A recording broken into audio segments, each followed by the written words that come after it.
Let's talk some chess. So hopefully you all know Magnus Carlsen, one of, if not the GOAT in chess history. He played this game in 2003 with the black pieces. It took place in Chalkidiki, which is an island in Greece, and he's playing against John Ludvig Hammer, who is also Norwegian, also a chess grandmaster. So Norway versus Norway in the showdown, and Hammer opens us up with knight to f3. We have d6 by Magnus, d4 by Hammer, expanding in the center, and knight to f6 by Magnus, so nothing too crazy so far. Now we have knight b to d2 by Hammer, preparing this e4 move, so adding some protection from the knight because e4 currently is controlled by Magnus's knight on f6. And now g6 by Magnus, preparing to fianchetto the dark squared bishop. Now e4 as prepared by Hammer, bishop is fianchettoed to g7, and bishop to d3 by Hammer, protecting this pawn even more. Magnus castles kingside, Hammer castles kingside, and now knight to c6, developing another piece and coming with an attack on d4, although it is protected for the moment by Hammer's knight on f3. Now we have c4 adding even more protection to this pawn, and e5 by Magnus, just exploding in the center, trying to clear up some of the space and sort of get an attack going. And Hammer actually ignores this for the moment and plays h3, with the idea of not letting the bishop or even the knight come to g4, pin the knight to the queen. That this h3 move deals with all of that, although it does create some weakness on the king side, which Magnus may or may not exploit in the middle game and end game. So we have knight to h5 now by Magnus, jumping right into it as soon as he sees this h3 move. And although the knight's not on a very good square right now, it's going to have an important journey in this game. So keep an eye on this knight. Don't forget about it as we move forward.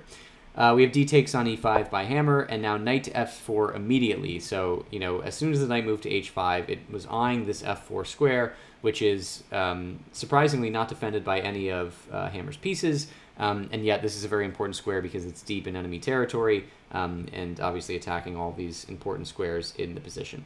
So we have pawn takes, knight to f4, and now bishop to b5 by Hammer, getting out of the way. It was under attack from this knight on d4, so getting out of the way of that attack, and obviously putting an attack on this knight on c6. But this is the first mistake of the game by Hammer, and the issue is the bishop does need to be moved. You don't want to trade this bishop for the knight, but it needs to move to c4 and stay off of this fifth rank, and we'll see the reason for that in a moment.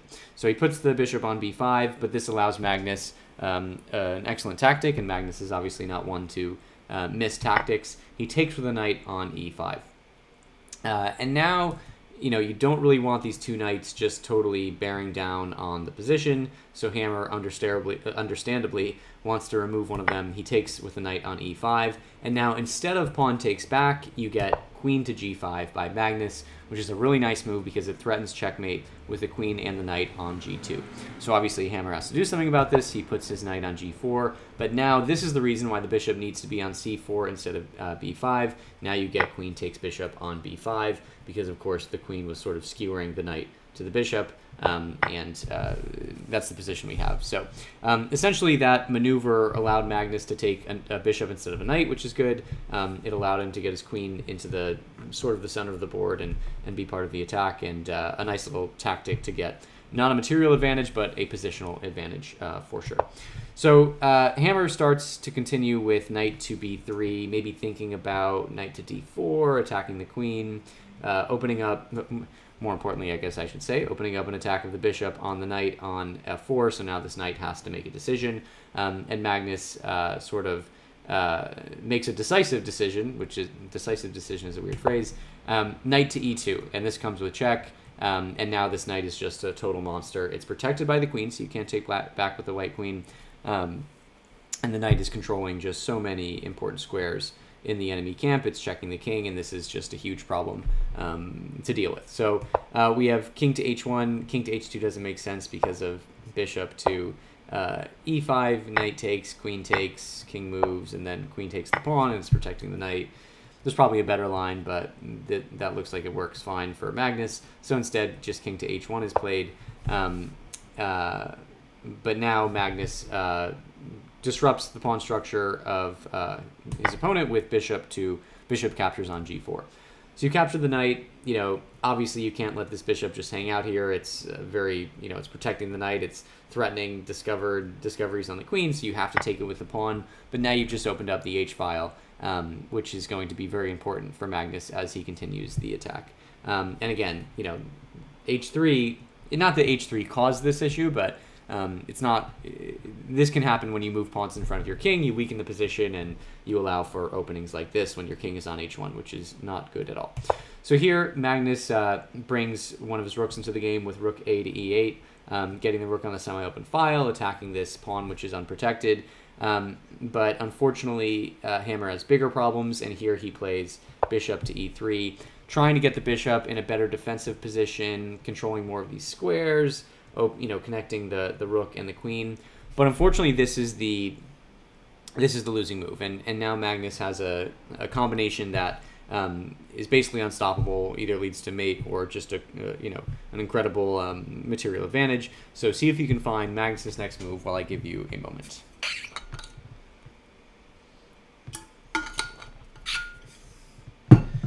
Okay, it's sort of an obvious move, but the move itself is obvious. The plan that comes after the move, I think, is less obvious. And that move is rook takes on E4, beautiful rook lift, winning a pawn, and that's good and that's great. But the point behind this move is it comes with a really powerful threat. So let's say let's say Hammer just makes a move like knight to D4, attacking the queen, getting the knight to a better square. Then Magnus has checkmate in just 2 moves. You have queen to H5, which looks like a queen sacrifice, and it is a queen sacrifice, but this is check, and the king cannot run away to G1 because the knight is covering G1 after pawn takes rook to H4, and this is checkmate again because the knight is covering the G1 square. So that's the threat with the rook on E4, is the queen coming to H5, the pawn taking the queen and vacating the 4th rank, and then the rook coming to H4. And this is basically an unstoppable threat. You can't really block, so even if you try to move the pawn to G5, blocking the queen, then you get rook to H4, and again, this is checkmate for the same exact reasons. So the pawn can't block, the bishop can't block, none of these pieces can stop the queen from getting to H4. The most robust defense is G3, and you can kind of get the idea. It gives the king an escape valve to G2, but this is still totally fine for Magnus. You still actually get queen to H5 check. And after, is that actually what you get? No, that's not what you get. I'm sorry. That's not what you get. That's another line that I was trying and that didn't work. You don't get queen to H5 check. Instead, you get knight takes on G3 with check. And now this is a problem. You pretty much have to capture the knight, but after you capture the knight, rook takes bishop. And now this is just a completely winning position for Magnus. He's up 2 pawns, but that's the least of Hammer's problems. You have this really powerful rook, really powerful queen. The king is totally open. These 2 pawns are doubled up. It's not going to work. The engine here actually recommends that you just give up the queen to protect the G3 pawn because rook takes G3. And then, that's not good at all. So the engine actually recommends queen to F3, and then, I think it's just rook takes, and this is winning. But this is a totally winning position for Magnus, although it's not mate. You have a big material advantage and a big attack advantage. So that's what's so cool about rook to E4 is none of those moves, none of those moves work, and none of those moves stop it. And Hammer, in this case, he might not have even seen it, or maybe he's like acting like he doesn't see it in case Magnus doesn't see it, but he plays rook to E1, adding some pressure to the knight, and now Magnus just ends the game with the line that we saw, queen to H5 check, and now Hammer resigned because, of course, he sees that if pawn takes, then rook comes to H4 with check. So a great finishing touch, a great rook lift that looks like it's just capturing a pawn and getting a rook into the game, but really it's threatening checkmate in just a couple of moves. And I want to go back because there was, even though this is a better position for Magnus, there was a move before this bishop to E3 move that extends the game and makes this playable with the black pieces, and it's kind of a surprising move. It is A4, so attacking the queen, and the idea behind this is the queen is trying to achieve 2 things right now.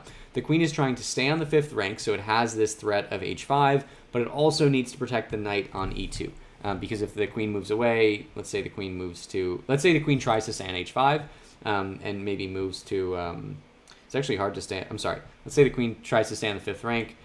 It's actually hard to stay on the 5th rank. There's a lot of these squares are taken away, but maybe the queen moves to E5, then queen takes knight, and this is totally fine for white. So the queen cannot achieve both basically the queen cannot achieve both goals, so the queen has to move here to c4, protecting the knight. And now this whole thread of rook takes on e4, followed by queen to h5, delivering checkmate, doesn't work because the queen, of course, cannot get to h5. So then you can play bishop to e3, which is a fine move. Then after rook takes on e4, then you get rook to e1. So all the moves that we sort of saw in the position, but now there's no queen on b5 that can get to h5. So we get rook to x, pawn takes, knight to g3 check, king to g1. And this is still better for Magnus, certainly, but you have a more robust defense here. So a sort of cool idea of deflecting the queen by playing a4 and getting it off of this fifth rank. So yeah, that's the game. Thank you so much for watching. Hopefully you enjoyed it. I like Magnus's style. I think it would be more fun if he was just an all-out attacker, but he's very good because he plays sort of perfectly, and then you make a little mistake and he jumps on it and just crushes you the rest of the game. So yeah, a fun game to talk about. Drop a like, drop subscribe. And if you have any other games you want me to talk about, let me know in the comments, and we'll see you next time.